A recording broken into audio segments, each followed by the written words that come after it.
Pricing goes crazy worldwide, and you might hear a word called inflation on the news or social media. And you might be wondering what exactly inflation is and how you can save your savings during inflation, how a layperson can survive during the inflation period and understand it completely. Hello 101 community, welcome back to our YouTube channel. In today's video, we will talk in detail about inflation, its causes, its effects, and how one can deal with it. So, make sure to watch the video till the end. Before we begin, if you're new here, make sure to subscribe to our channel and turn on notifications to never miss any updates. So what is inflation? Inflation can be thought of as a loss of purchasing power. Over time, the average price increase of a selection of products and services can serve as a proxy for the rate at which buying power declines. One unit of currency will buy you less because the things are priced higher. This increase is sometimes stated as a percentage. Deflation, which happens when prices fall and buying power rises, can be compared to inflation. Human requirements go beyond one or two things, even if tracking price changes over time for a certain product is simple. People require a wide variety of items and services for a comfortable life. Commodities like food, grains, metal, and fuel are utilities like power and transportation, and services like labor, entertainment, and healthcare. Measuring inflation is an objective method of determining how the prices of your goods and services will evolve. It enables a single value representation of the rise in the costs of goods and services over time in an economy. As prices grow, fewer goods and services may be purchased with a given amount of money.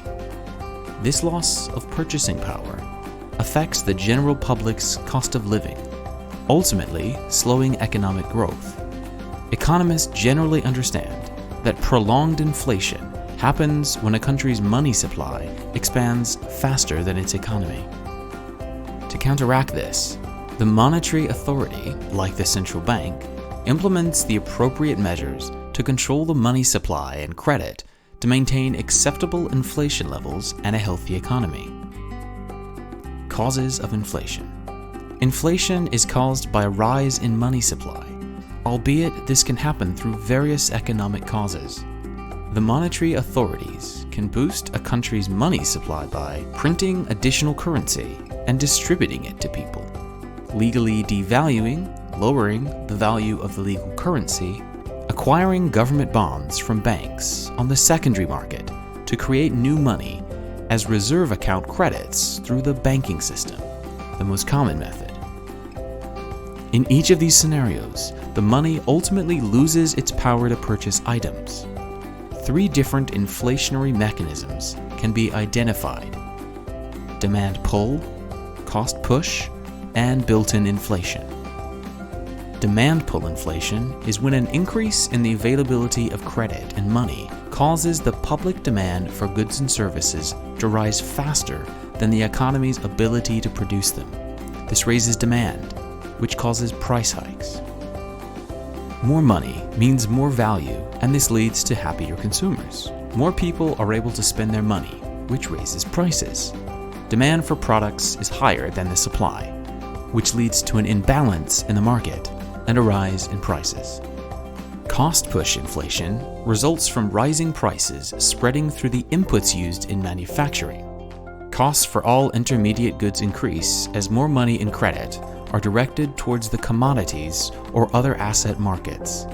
This is particularly clear whenever a bad economic shock affects the supply of important commodities. When you change the pricing of something like money, it can have a knock-on effect with other sectors of the economy.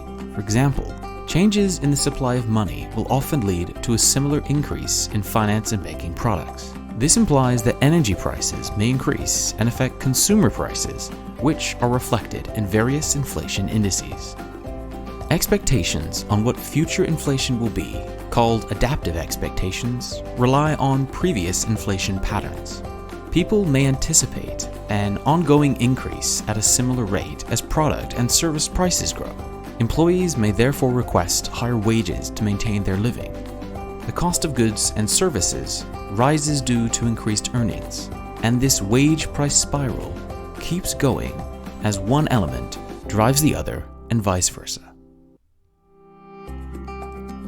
If you like the video so far, press the like button and subscribe to the channel. Also, if you want to develop yourself financially and want to take your future into your own hands, check the links in the video description. Types of inflation. Hyperinflation. We see hyperinflation when prices increase by more than 50% each month. It is unusual. In reality, most instances of hyperinflation involve governments printing money to finance wars. Germany in the 1920s, Zimbabwe in the 2000s, and Venezuela in the 2010s are just a few instances of hyperinflation. The last example of hyperinflation in the US happened during the Civil War. Stagflation.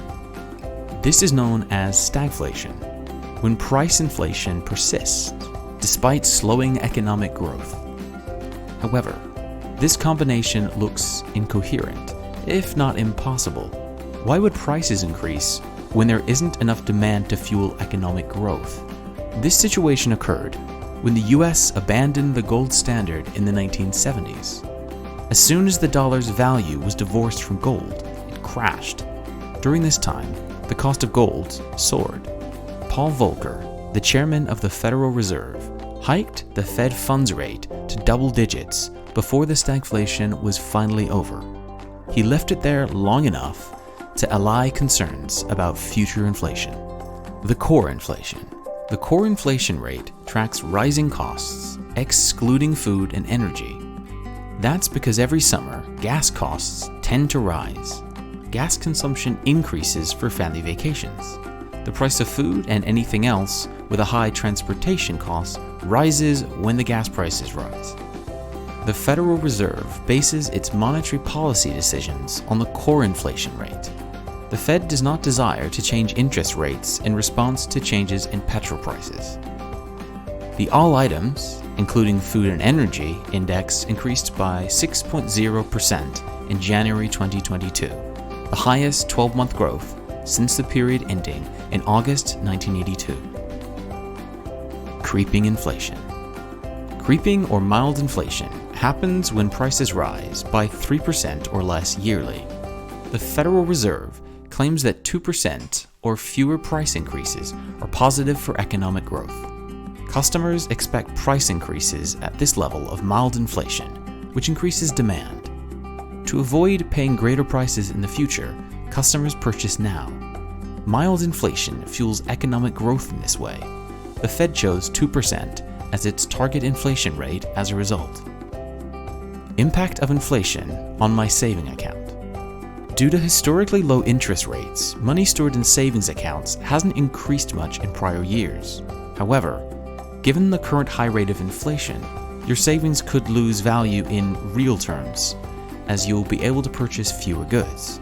Suppose inflation stays at 3% for the following 5 years. So if you spend $1,000 today, it will cost you $1,159.27 in 2026. If you deposit $1,000 today in a savings account earning 0.5% interest, your interest earnings over the same period will only be $25.25. Therefore, you would lose $134.02. How to save your savings. Your chances of outpacing inflation may be improved by medium to long-term investing. This is due to the potential for investments like funds, shares, bonds, and other assets to raise the value of your money over time. You could believe that investing is only for seasoned professionals and wealthy individuals, but it can be simpler than you think to begin investing. For instance, using money can help you distribute your risk effectively. Funds are prepackaged collections of investments that spare you from selecting certain investments, such as shares in particular corporations. Impact of inflation on portfolio performance. The US Bank Asset Management Group's analysis shows that stocks have outperformed the inflation rate over the past 30 years. Theoretically, a company's earnings and revenue should grow at a rate corresponding to inflation. As a result, the value of your stock should increase in line with the general increase in the cost of consumer and producer items. In the past 30 years, there has been a weak correlation between growing inflation and rising US stock prices. Mid-sized businesses have historically had a greater association with inflation than smaller businesses. How to protect your investment portfolio from inflation. Over time, inflation may have a big effect on your portfolio. Think about taking the following 2 actions to safeguard your investments from inflation, in addition to consulting with a financial advisor. You may be able to protect your money from inflation by diversifying your portfolio and including exposure to real assets and US stocks. Diversification and asset allocation, however, do not provide loss prevention or return assurance. Think about Treasury inflation-protected securities, also known as TIPS. The CPI is used to alter the rate of return on TIPS, which are government-issued securities in the United States. Compared to other bond and asset classes, this may lead to a performance that is a little more dependable. However, TIPS income and returns are typically not very high. That's all for today's video. I hope you enjoyed it. If you want to see more videos like this, subscribe to our channel and click on the bell icon so you will be notified of every update.